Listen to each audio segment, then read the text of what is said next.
ভাইরা আমার, আল্লাহ প্রত্যেকটা মেয়েকে প্রত্যেকটা ক্ষেত্রে ধৈর্যশীল হওয়ার তৌফিক দান করুন। সকলেই মন খুলে পড়া আমিন।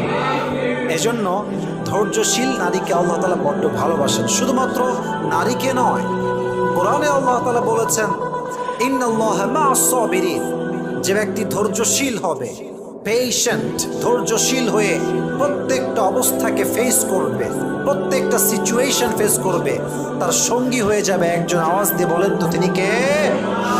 এজন্য কোরআনে আল্লাহ তাআলা বলেছেন ইয়া আইয়ুহাল্লাযীনা আমানু ইসতাঈনু বিস-সাবরি ওয়াস-সালাহ, হে মুমিন বান্দারা, হে বিশ্বাসীরা, তোমরা আল্লাহর সাহায্য চাও দুরুদের মাধ্যমে। এক নাম্বার হচ্ছে আস-সালাহ, নামাজের মাধ্যমে তোমরা সাহায্য চাও।